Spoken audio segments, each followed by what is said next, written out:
এই ইউনূস সরকার ওই শ্রমিকের নিরাপত্তা দিতে পারে নাই। এই স্বরাষ্ট্র উপদেষ্টার আর তার ক্ষমতায় থাকার কোনো বৈধতা নেই। মুজিববাদী সংবিধান বাতিল করবে কি থাকবে সেই নিয়ে ওই সংবিধান, বৈধ সংবিধানকে রক্ষণাবেক্ষণ করার দায়িত্ব নিয়ে ওখানে গিয়েছেন। পাঠ্যপুস্তকের যে প্রচ্ছদ সেটা পরিবর্তন করা হলো, কাবার পৃষ্ঠা পরিবর্তন করা হলো। তার প্রতিবাদ জানিয়েছে আমাদের আদিবাসী সংগঠনের বন্ধুরা। আদিবাসীরা এদেশের মানুষ, সে তার সাম্প্রদায়িক স্বীকৃতি চায়, সে তার জাতিগত স্বীকৃতি চায়, সে জাতিগত স্বীকৃতির লড়াই করছে দীর্ঘদিন যাবৎ। সেই লড়াই করতে গিয়ে, সেই প্রতিবাদ করতে গিয়েছে গতকালকে শান্তিপূর্ণ কর্মসূচি, পূর্ব ঘোষিত কর্মসূচি। সেই কর্মসূচিতে এনসিডিবি কোনো দায়িত্ব নেয় নাই। একদল পেটুয়া গুন্ডা বাহিনীকে লেলিয়ে দেওয়া হয়েছে ওই সভারেন্টের নামে, স্টুডেন্টস ফর সভারেন্টের নামে যে গুন্ডা বাহিনীর সংগঠন, ওই ছাত্রলীগের প্রেতাত্মা এখানে ভর করেছে।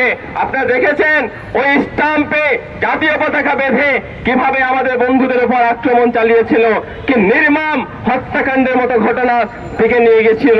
সংগ্রামী বন্ধুগণ, সেখানে অসংখ্য ছাত্ররা আহত হয়েছে, এখনো 3 জন আইসিইউতে আছে। সংগ্রামী বন্ধুগণ, তার প্রতিবাদে আজকে যখন বিক্ষুব্ধ ছাত্র জনতা আমরা যখন এখান থেকে সমাবেশ করছি, সেই সমাবেশে আমাদের এই যে হাইকোর্ট মোড় পর্যন্ত গিয়ে পুলিশ কোনো ধরনের বাধা না দিয়ে, কোনো ধরনের থামানোর চেষ্টা না করে ওই সমাবেশে আবার হামলা করে এখন পর্যন্ত প্রায় 15 জনেরও বেশি আহত ঢাকা মেডিকেলে চিকিৎসাধীন আছে। সংগ্রামী বন্ধুগণ, ওই পুলিশ কাদের দায়িত্ব পালন করার কথা? যে পুলিশ আমার জুলাই অভ্যুত্থানে শত শত মানুষকে আহত করেছে, গুলি করেছে, সেই পুলিশ আজকে জুলাই অভ্যুত্থানের চেতনার বিরুদ্ধে আবার দাঁড়িয়েছে। সংগ্রামী বন্ধুগণ, আমরা দেখলাম ওই পুলিশ গতকাল আন্দোলনকারীদের নিরাপত্তা না দিয়ে ওই হামলাকারীদের পাশে দাঁড়িয়েছিল।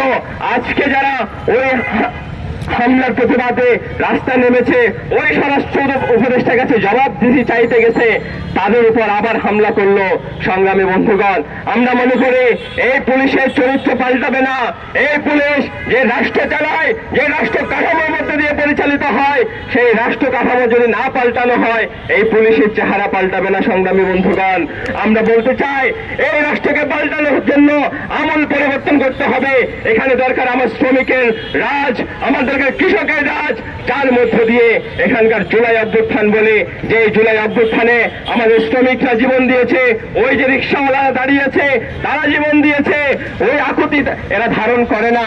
সংগ্রামী বন্ধুগণ, আজকে আমাদের প্রতিষ্ঠাবার্ষিকীতে আমরা এই প্রতিবাদ মিছিলে এখানে সামিল হয়েছি।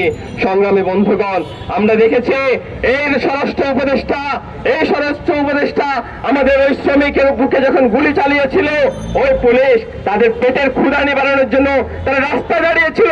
আমার পেটের ক্ষুধা নিবারণ করো, আমার বেতন চাই, আমার চাকরি চাই, ওই কথা বলে যখন রাস্তা দাঁড়িয়েছিল পুলিশ গুলি চালিয়েছিল। পুলিশ আমার শ্রমিকের নিরাপত্তা দিতে পারে নাই। এই ইউনূস সরকার ওই শ্রমিকের নিরাপত্তা দিতে পারে নাই, ওই আদিবাসীদের নিরাপত্তা দিতে পারে নাই। ওই চা বাগানে শ্রমিকরা যখন সপ্তাহের পর সপ্তাহ বেতন পায় না, সেই বেতনের দাবিতে যখন রাস্তায় নেমেছিল, তাদের বুকে গুলি চালিয়েছিল, সেই নিরাপত্তা তারা দিতে পারে নাই, তার ক্ষুধা নিবারণ করতে পারে নাই। ফলে সংগ্রামী বন্ধুগণ, আমরা বলতে চাই এই স্বরাষ্ট্র উপদেষ্টার আর তার ক্ষমতায় থাকার কোনো বৈধতা নেই। যে একটা জুলাই অভ্যুত্থানের চেতনাকে ধারণ করে সে এখানে এসেছিল, সে আর সেই চেতনাকে ধারণ করে না। ওই 90% মানুষের যে আকাঙ্ক্ষা, সেই আকাঙ্ক্ষাকে গুলি করে আজকে রক্তাক্ত করছে।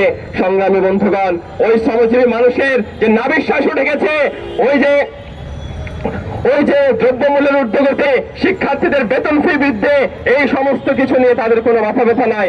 তাদের মাথা ব্যথা কিসে? তাদের মাথা ব্যথা ওই যে কোন মুজিববাদী সংবিধান বাতিল করবে কি থাকবে সেই নিয়ে। আরে ভাই, মুজিববাদী সংবিধান থাকবে কি থাকবে না সেটা তো মাথার আন্দোলন আমার নির্ধারণ করে দিয়েছে, জুলাই আন্দোলন আমাকে পথ দেখিয়ে দিয়েছে, এই নিয়ে আর কোনো প্রশ্ন নাই। সংগ্রামী বন্ধুগণ, সেটা বাতিল হয়ে গেছে 37শে জুলাইয়ের মধ্য দিয়ে। আপনারা বরং ওই সংবিধানকে, ওই অবৈধ সংবিধানকে রক্ষণাবেক্ষণ করার দায়িত্ব নিয়ে ওখানে গিয়েছেন। আমরা সেই দিন ওই যে দায়িত্ব নিয়েছেন, আমরা এটার প্রতিবাদ জানিয়েছি। এটা কোনো ছেলে খেলা নয়, এটা বাংলাদেশের মানুষের সাথে নোংরামে, বাংলাদেশের মানুষের সাথে বেঈমানি।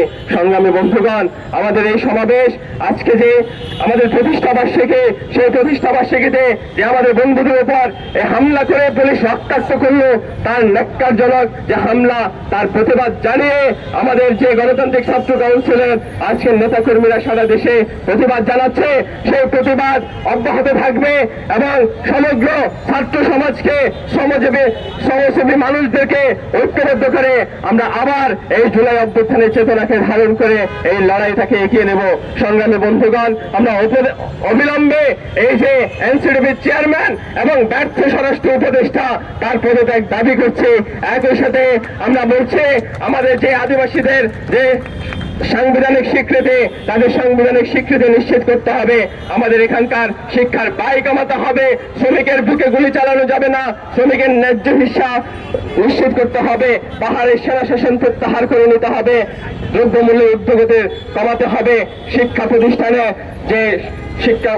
প্রতিষ্ঠানে আমাদের যে ছাত্র সংসদ, অবিলম্বে ছাত্র সংসদ দিতে হবে এবং সমগ্র জায়গায় গণতান্ত্রিক অধিকার নিশ্চিত করার দাবি অব্যাহত রেখে আজকে আমাদের কর্মসূচি আমরা এখানে শেষ করছি।